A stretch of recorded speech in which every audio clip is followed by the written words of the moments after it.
باد امارات افغانستان، زنده باد ملا یعقوب چې دا خبره یې ورته کړې ده چې پاکستانه غاښ ماتی ځواب درته درکومه، کور دې ودان اعلی د عزت دره، مننه درنه. اسرائیل و پاکستان چی است؟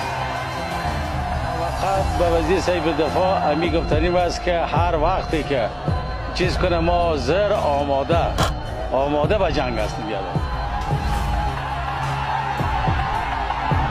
که چیر د ملا یعقوب ما خبره اوري، که چیر د اوري د یو ځوان په توګه، د یو ځوان په هغه باندې د قهرمان د افغانستان د قهرمان پلار د قهرمانو قهرماني کوه، قهرمانان در سره ولاړ دي، قهرمانان به درنه دفاع کوي، قهرمانان به در سره یو ځای جوړه، ته مخکې موږ به در سره امر تا کاروایی یې موږ، توپک یې ما یې تا وزل موږ، غاړه رسۍ تا غاړه یې موږ، ته مقصد امر کوه، ته داسې مه کوه چې مثلا داسې ونه وایې چې زه ځان ته یم ولا نور څوک را سره نشته.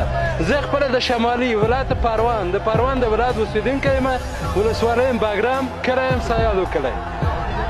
شخصا موږ شخصا خپله درته سرم اتا په خدمت کې ده، داسې نه چې مثلا موږ ووایو چې ولا دا فلانکی ده بستانکی ده.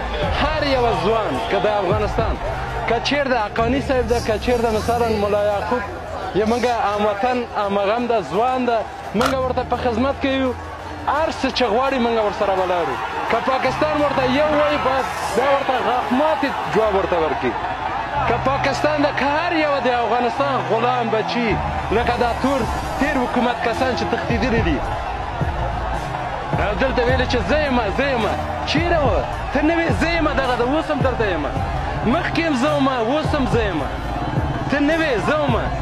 زنده باد امارات افغانستان، زنده باد ملا یعقوب چې دا خبره یې ورته کړې ده چې پاکستانه غاښ ماتی ځواب درته درکومه، کور دې ودان اعلی د عزت دره، مننه درنه. تشکر.